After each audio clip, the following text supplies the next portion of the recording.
This is Dracula II Noroi no Fuuin, released in 1988 from Konami for the Nintendo Famicom Disk System. This is the sequel to the 1986 hit Famicom game Akumajo Dracula, where you assume control of Simon Belmont, not Simon Belmondo, the hero of the first game, but Simon Belmont.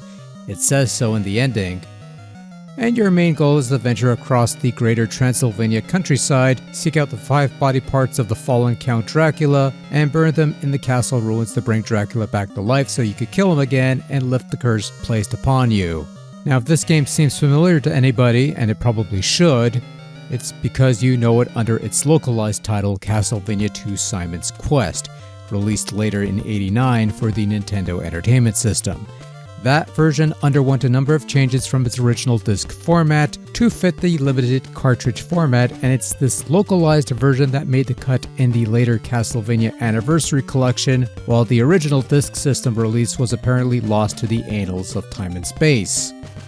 So through an acquaintance who had a setup I could use to sample some FDS stuff for future video fodder, this is the first time I was able to sample this particular version of Dracula II somewhat properly, and well, to sum it up briefly, it's the same Simon's Quest you're already familiar with on NES, except with the save system instead of passwords, lots of load times, kanji en masse, and generally worse sounding sounds and music.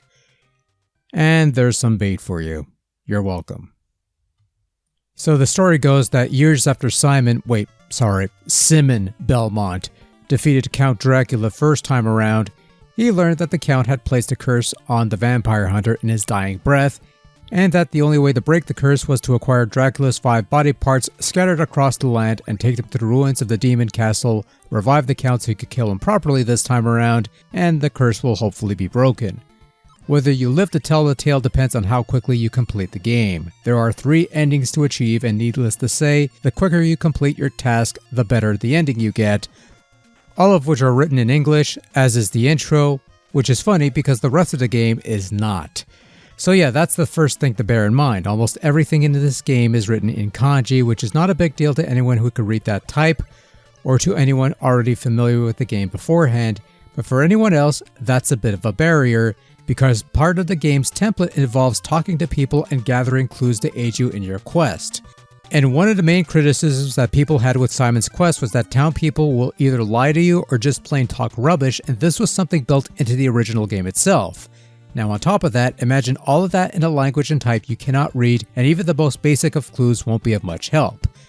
But in any event, you're mostly traveling over the land acquiring weapons and items, gathering theoretical clues to aid you in your quest, and eventually collecting the 5 body parts of Dracula, which are found in various mansions.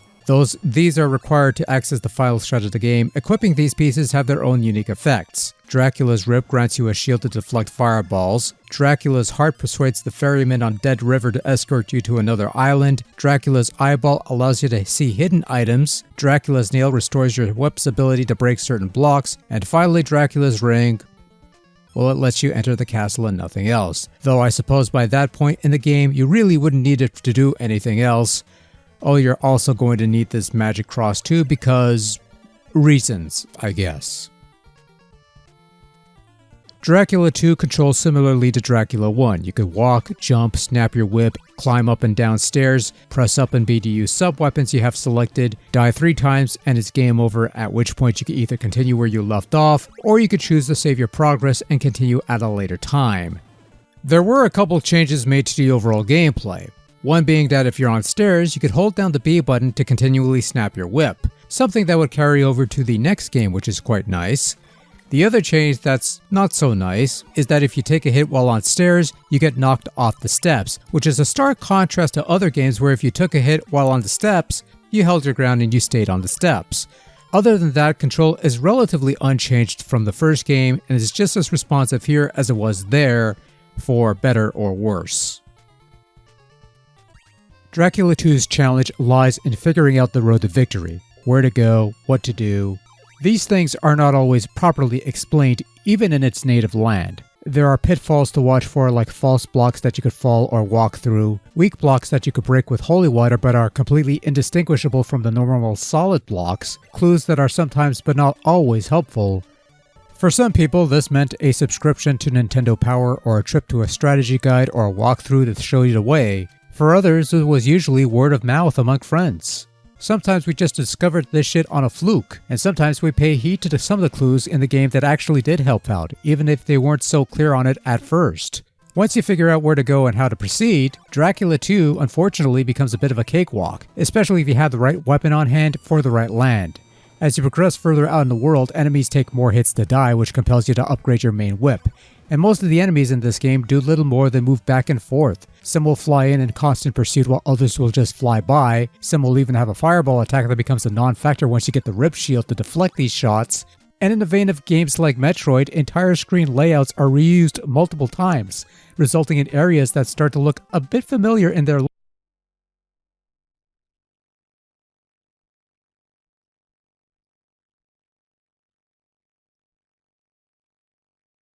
layouts with only the color palettes to distinguish them.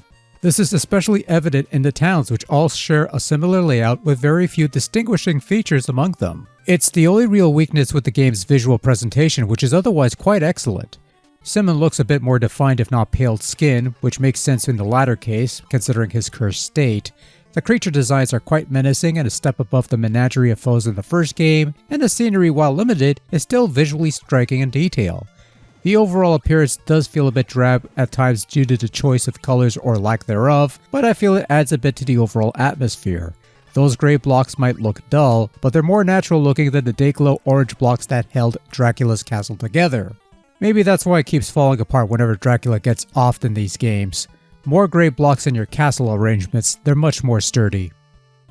Since this is a Famicom Disk System, Dracula II allows you to save up to 3 games. When the game was localized into Simon's Quest on NES, this was replaced with a password system. Obviously, a save system is more convenient than a password, though passwords let you skip ahead or give you fun stuff from the get-go. One neat thing out of this is what happens when you beat the game. With Simon's Quest, you get your ending and you go back to the title screen.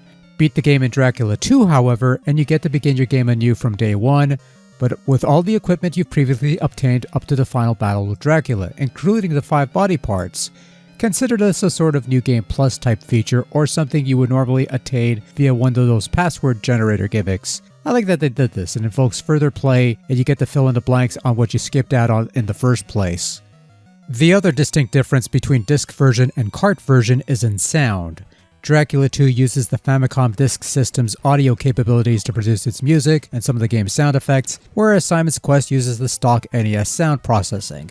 Your mileage is going to vary on this one, but I found the music to be generally weaker sounding on the Famicom compared to the NES release. Admittedly, the instrumentation used is pretty good in some regards, but it's the lack of percussion that hurts these tunes somewhat. The NES tunes have a bit more punch to it, and let's be honest, does a better job of invoking some atmosphere. The final castle theme, for example. In Simon's Quest, ominous sounding, building to the eventual climax of the story, getting you in the mood for what would eventually be a fairly mediocre final battle.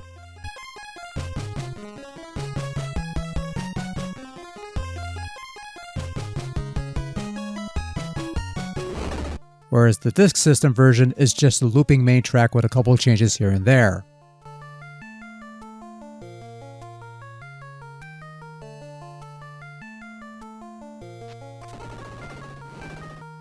Yeah, that doesn't work for me, brother. Boo.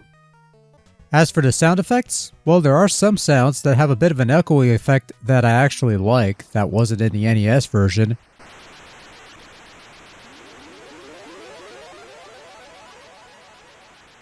But there are other sounds that were replaced in the NES version, and may I say for good reason, because they were not very good in the first place.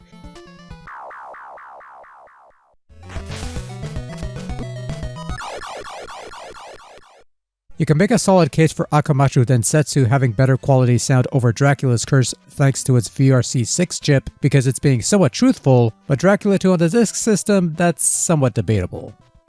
Although for what it's worth, this version is lacking the holy water shattering sound effect. Make of that what you will. Overall, Dracula II Noroi no Fuuin on the Famicom Disk System is, well, it's the same Simon's Quest you've played before, except with a save system, more load times, and arguably lesser sound output overall. Beyond that, there isn't anything here that you haven't seen in the localized port, and if you didn't care for Simon's Quest in the first place, then this version isn't really going to change your mind. It may actually be worse off with all the load times, especially if you're one of those people complaining about the length of the day-night transitions in Simon's Quest. Now you also get complimentary loading screens that'll make those transitions seem like sprints in comparison. Having said that, I'm glad I finally got to play this version in particular, and whatever flaws the game may have, it's still a generally quality title that made for a fun time. For the sake of curiosity or completionists, this version might be worth sampling, but you're probably better off sticking with the more widely accessible English version anyway, and even then, your mileage is going to vary.